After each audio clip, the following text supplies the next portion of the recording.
కేంద్ర హోంమంత్రి అమిత్ షా పర్యటన ఖరారైంది. ఈ నెల 29న అమిత్ షా నిజామాబాద్లో పలు కార్యక్రమాల్లో పాల్గొనబోతున్నారు. ఈ సందర్భంగా పాలిటెక్నిక్ గ్రౌండ్స్లో జరిగే రైతు సదస్సుకు పసుపు రైతులు భారీ సంఖ్యలో హాజరు కావాలని బీజేపీ జిల్లా అధ్యక్షుడు దినేష్ కులాచారి కోరుతున్నారు. ఎమర్జెన్సీ రోజు కావడంతో జూన్ 25న చీకటి రోజు అంటున్న దినేష్ కులాచారితో మా నిజామాబాద్ ప్రతినిధి Vignesh face to face. Amit Shah Nizamabad పర్యటన ఖరారైంది. నిజామాబాద్లో 29 నాడు పసుపు బోర్డు కార్యాలయం ఆయన ప్రారంభించబోతున్నారు. ఈ ఇష్యూకి సంబంధించి బీజేపీ జిల్లా అధ్యక్షులు దినేష్ గారు మనతో పాటు ఆయనతో మాట్లాడదాం. సార్ చెప్పండి, అమిత్ షా గారు 29 నాడు రాబోతున్నారు, ఎట్లాంటి ఏర్పాట్లు జరుగుతున్నాయి, ఆ రోజు ఏమేమి కార్యక్రమాలు ఉంటాయి? దశాబ్దాల కళ, మా తాతలు కలగన్నారు, మా తండ్రులు పోరాటం చేశారు, మా సమయంకి వచ్చేటోళ్ళకే ఈరోజు ఆ కళ నెరవేరుతుంది. ముఖ్యంగా ఇందూరు, జగిత్యాలు, కరీంనగరు, అలాగే నిర్మల్ ప్రాంతంలో పెద్ద ఎత్తున పసుపు పండించే రైతాంగం అంతా కూడా ఈరోజు పసుపు బోర్డు కేంద్ర కార్యాలయం ప్రారంభోత్సవం వస్తున్న సందర్భంగా జాతీయ హోంశాఖ మార్చులు గవర్నీయులు అమిత్ షా గారు 29వ తారీఖు నాడు ఇక్కడికి 12 గంటల మధ్యాహ్నం చేరుకుంటారు. కాబట్టి యావత్తు ఇందూరే కాకుండా పసుపు రైతులు, రైతాంగం అంతా కూడా పెద్ద ఎత్తున తరలి చెట్టు సభను విజయవంతం చేయాలని కోరుతున్నాం. ఎందుకంటే ఇది కేవలం ఒక పసుపు రైతుకో లేకపోతే కొంతమందికే పరిమితం కాదు. ఇది ఈరోజు ఈ జాతీయ బోర్డు, ఎందుకంటే 35 సంవత్సరాల నుంచి కేంద్రంలో బోర్డు ఏర్పడలేదు.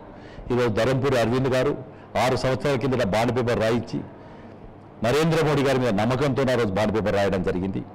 ఇదే పాలిటెక్నిక్ గ్రౌండ్లో రాజ్నాథ్ సింగ్ గారు అప్పుడు హోమ్ మినిస్టరు వారు వచ్చి ఆ రోజు చెప్పడం జరిగింది, మేము పసుపు బోర్డు ఇస్తామని చెప్పి.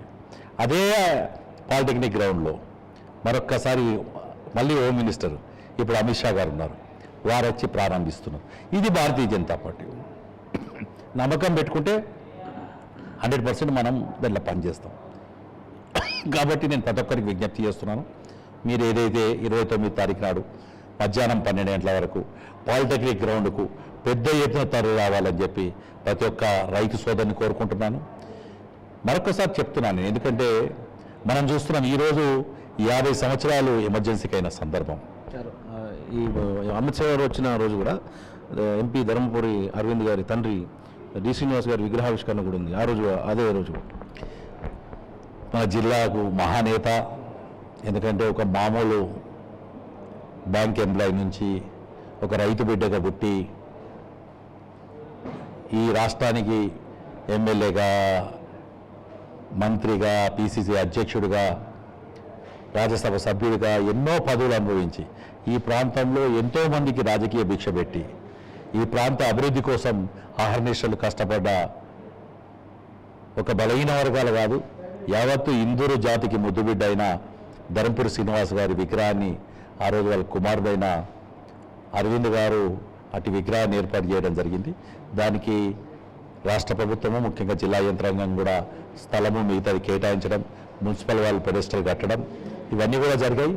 ఇవన్నీ కూడా ఆ రోజు ఆ విగ్రహాన్ని గౌరవ అమిత్ షా గారి చేతుల మీద వారు ప్రారంభించుకుంటారు. అతి విగ్రహానికి, ఎందుకంటే ఆ మహానాయకుడికి ధరంపూరి శ్రీనివాస్ గారికి ఈ ప్రాంతం మీదున్న, ఈ ప్రాంత రైతాంగం మీదున్న ఏదైతే ఆకాంక్ష ఉందో అది ఈరోజు నెరవేరింది. కాబట్టి అట్టి సందర్భంలో ఆయన విగ్రహావిష్కరిస్తే రెండుటి కూడా ఇటు రైతులకు గౌరవం ఉంటుంది, ఒక రైతు బిడ్డకు విగ్రహావిష్కరణకు గౌరవం ఉంటుంది. కాబట్టి అట్టి గౌరవ కార్యక్రమం కూడా పెట్టుకున్నాం. ఇప్పుడు ఎమర్జెన్సీ విషయంలో కూడా 50 ఏళ్ల సందర్భంగా మీరు నిరసన కార్యక్రమాలు చేపడుతున్నారు, ఎట్లాంటి కార్యక్రమాలు చేస్తున్నారు?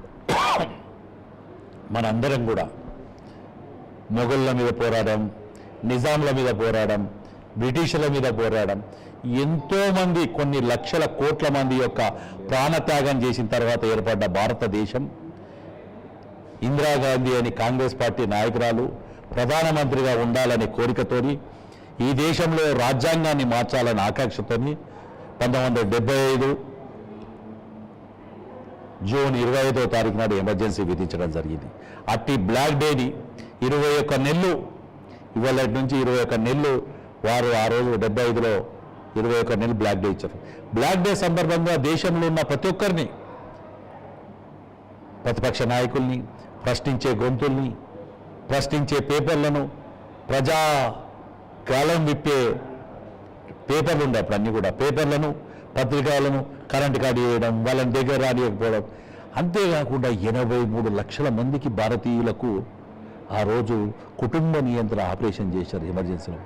సినిమా టాకీస్లో పిల్లలు పోతే పెళ్లి కాని వాళ్ళకు కూడా కుటుంబ నియంత్రణ ఆపరేషన్ చేశారు. ఆ సందర్భం థియేటర్లకి ఏది పట్టుకపోడు, రోడ్డు మీద దొరికితే పట్టుకపోడు, కాలేజీలకు ఏది పట్టుకపోడు, పిల్లల్ని చాలామంది జీవితాలు 83 లక్షల మంది. ఆ రోజు పిల్లలు బయటకు వెళ్ళాలని భయపడి ఇప్పుడాక అనుభవాలు చెప్పుకుంటూ వచ్చారు వాళ్ళు వచ్చిన వాళ్ళంతా. 83 లక్షల మంది అంటే మీరు అర్థం చేసుకోవచ్చు. 75-50 సంవత్సరాల కిందట ఈ దేశ జనాభా ఎంత, అందులోకి ఇది ఎంతమందికి కుటుంబ నియంత్రణ చేపించాడు అంటే సంజయ్ గాంధీ చేతిలో కీలుబొమ్మగా మారిన ఇందిరాగాంధీ రాజ్యాంగాన్ని తొక్కిపెట్టి ఎమర్జెన్సీ విధించి ఎన్నో రకాలుగా హింసలు, పత్రికా స్వేచ్ఛ లేదు, వాక్ స్వేచ్ఛ లేదు, కనీసం టీవీలలో పాటలు కూడా రానివ్వకుండా, రేడియోలలో పాటలు కూడా రానివ్వకుండా ఆ రోజు వారు చేసిన ఏదైతే రాజ్యాంగాన్ని కూని చేసిన విధానం ఉందో, ప్రజాస్వామ్యాన్ని అపహాస్యం చేసిన విధానం ఉందో దాన్ని ఖండిస్తూ 50 సంవత్సరాలు పూర్తయిన సందర్భంలో ఈరోజు జిల్లా పార్టీ ఆఫీస్లో వారు ఎవరైతే ఆ రోజు పోరాటంలో జైల్లోకి వెళ్ళారో వాళ్ళని సన్మానించుకోవడం జరిగింది. ఇవి దినేష్ గారు చెప్తున్న విషయాలు. 29 నాడు నిజామాబాద్కు కేంద్ర హోంమంత్రి అమిత్ షా రాబోతున్నారు. ఆయన ముందుగా పసుపు బోర్డు కార్యాలయాన్ని ప్రారంభిస్తారు. దాంతోపాటు రైతుల ప్రతినిధులతో సమావేశంలో పాల్గొంటారు. దీంతోపాటు ఎంపీ అరవింద్ తండ్రి గారైన డి శ్రీనివాసు విగ్రహావిష్కరణ చేశారు. ఈ 3 కార్యక్రమాలు అమిత్ షా గారి పర్యటనలో ఖరారయ్యాయి. దీంతోపాటు బీజేపీ జిల్లాధ్యక్షుడు దినేష్ కులచారి కాంగ్రెస్పై విమర్శలు చేస్తున్నారు. ఇది జూన్ 20ను చీకటి రోజుగా, ఎమర్జెన్సీ విధించిన రోజుగా చీకటి రోజు నిరసన కార్యక్రమాలు చేపడుతున్నామని చెప్తున్నారు. రాజ్యాంగాన్ని కాలరాసింది కాంగ్రెస్ పార్టీనని విమర్శిస్తున్నారు. కెమెరామెన్ రవీందర్తో విఘ్నేశ్వర్, మెగా 9 న్యూస్, నిజామాబాద్.